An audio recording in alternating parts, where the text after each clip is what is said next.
Hello everyone and welcome to Adam's Kitchen. So today we're going to be making one of my favorite recipes, hummus. What's so great about this is that it's a very flexible recipe, it's fairly healthy, and you can do so many different things with it. So let's get started by putting everything together. Once you have all the ingredients assembled, it's actually more than half the work.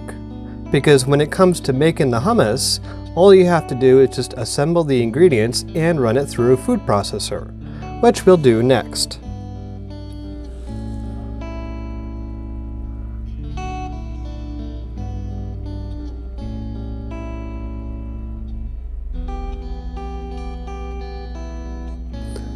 So I'll start by adding the chickpeas.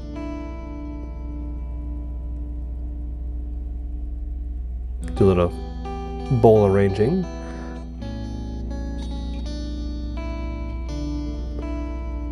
Next, we'll add the olive oil.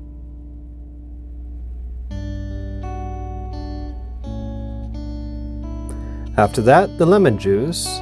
Now, I generally make this by memory, but for this recipe, for this time, I decided to use a recipe, and the recipe I used suggested using 1/4 cup of lemon juice, which I found to be a little bit overpowering.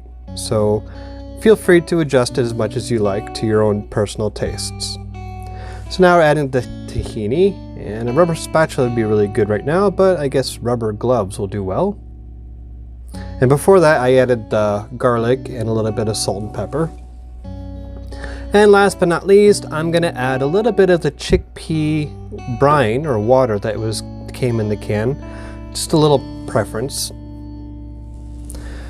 And now I'm gonna run it through food processor, but the cable on my food processor is a little bit short, and I guess I probably should have moved those bowls out of the way.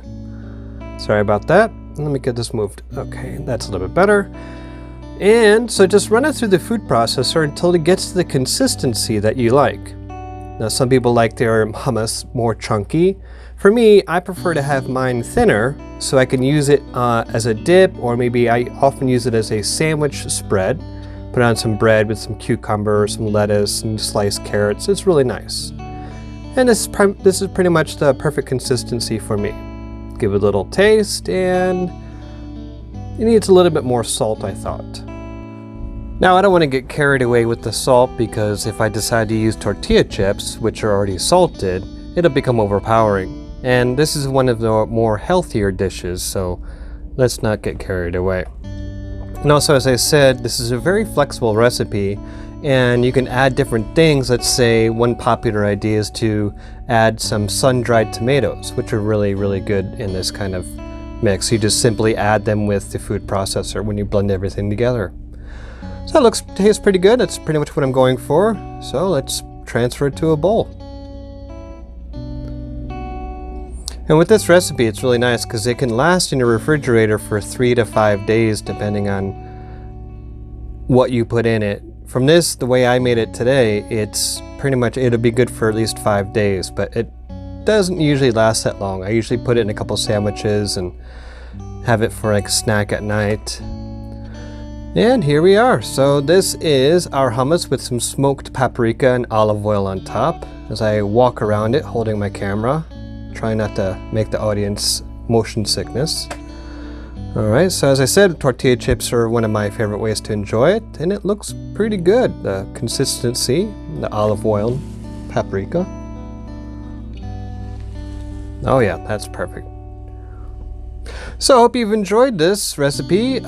Please, like I said, give it a try and try to be as flexible with it as you want. Try adding some sun-dried tomatoes, or you can try adding more lemon juice, taking out lemon juice. You can switch out the lemon juice for lime juice. It's a very flexible recipe. Just remember to have fun with it, and as always, when you're cooking, try to keep it simple. Alright, I hope you've enjoyed it, and I look forward to seeing you in our next videos.